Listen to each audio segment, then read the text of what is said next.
এর বলতে গেলে বিচারের প্রথম যে সিঁড়ি সেটা হয়তো আজকে পার করতে পারছি। 18 তারিখে যে রায়ই আসুক না কেন, আমরা তো ফার্দার ইনভেস্টিগেশনের জন্য হাইকোর্ট এবং সুপ্রিম কোর্টের দ্বারস্থ হয়েছি। আমরা চাইছি এর পেছনে যারা যারা যুক্ত সমস্ত অপরাধীদের সামনে এনে সে সিবিআই আনবে না কোর্ট বুঝবে কাকে দিয়ে করাবে, সবাইকে সামনে এনে সবার উপযুক্ত শাস্তি চাইছি। কিন্তু প্রথম পেজে সঞ্জয় রায় ছাড়া তো কেউ সামনে নেই। আসবে এরা সবাই নিশ্চয়ই আপনারা যেমনভাবে আমাদের সঙ্গে সহযোগিতা করছেন সেই প্রথম দিন থেকে, এরকম যদি আপনারা আমাদের সঙ্গে থাকেন অবশ্যই সামনে আসবে। আপনারা কি সিবিআইয়ের কাছে আরও দরবার করবেন বা দিল্লি? সিবিআইকে আমরা দরবার করবো না, আমরা কোর্টে যা করার করবো। আচ্ছা, আর সিবিআইয়ের কাছে যাবেন? সিবিআই এখন আমাদের প্রতিপক্ষ মনে করতে পারেন আপনারা। আচ্ছা, কেন? এরকমই পরিস্থিতি তৈরি হয়েছে আর কি। কারণ আমরা যেটা বোঝাচ্ছি সিবিআই সেটা আমাদের বুঝিয়ে দেওয়ার চেষ্টা করছে, আমাদের প্রশ্নের সঠিক উত্তর দিচ্ছে না।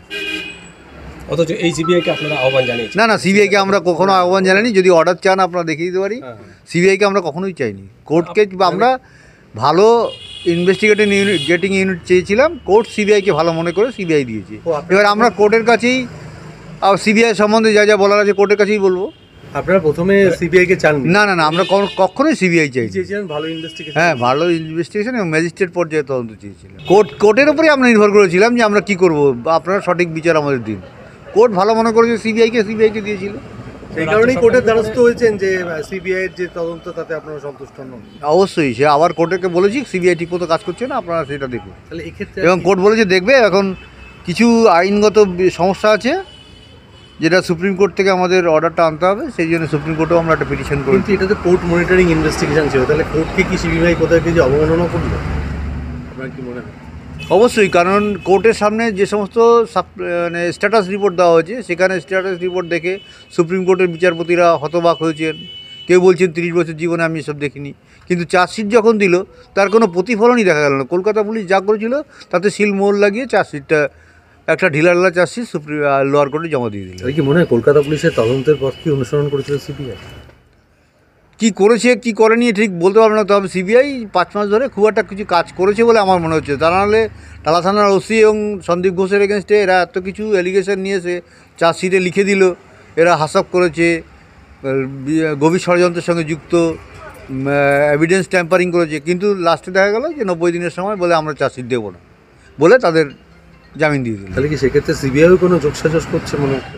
সিবিআই তো কারোর সঙ্গে কোনো না কোনো ব্যাপার আছেই, নইলে এরকম করলো কেন? তাহলে তার জন্য আমাদের কোর্টের কাছে আমরা গেছি, কোর্ট যা রায় দেবে কোর্টের রায় আমরা মেনে নেব। কেন্দ্রীয় সংস্থা সিবিআই, আপনি কি দিল্লির দরবার করবেন একবার আপনারা? না, আমরা কোর্টের দরবার করবো। দিল্লি না, কারণ অমিত শাহ এখানে এলেন, আমাদের সঙ্গে কোনো কথা বললেন না। আপনারা সেদিন দেখেছেন এবং সেদিন আমাদের খুব উদ্বেগের মধ্যে দিন কেটেছিল। এবং সুতরাং যারা আমাদের সঙ্গে কথা বলতে চায় না তাদের সঙ্গে কথা বলতে আমাদের কোনো লাভ নেই। কিন্তু রাজ্যের বিরোধী দল তো বারবার বলছেন আপনাদের হ্যাঁ, এবং রাজ্যের যে বিরোধী দল তারা আমাদের সঙ্গে সম্পূর্ণ সহযোগিতা করছে, প্রথম দিন থেকে আমাদের সঙ্গে ছিল এবং এখনও সহযোগিতা করে যাচ্ছে। যে কোনো প্রয়োজনে তাদের কাছে রাখলে কাছে পাচ্ছি। শুভেন্দুবাবু আপনার বাড়িতে এসেছিলেন? 2-3 বার এসেছেন।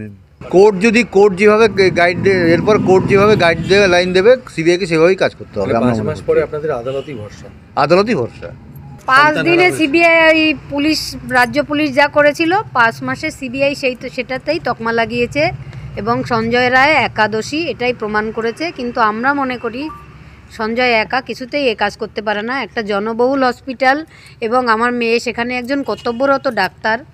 হসপিটালের কেউ যুক্ত না থাকলে বাইরের কেউ গিয়ে একটা ঘটনা ঘটিয়ে যাবে, একটা রেপ মার্ডার করে যাবে, হসপিটালের কেউ জানবে না, এটা কেউ বিশ্বাস করবে না। কি চাইছেন এখন? প্রকৃত দোষীদের সামনে এনে কঠোর থেকে কঠোরতম শাস্তি।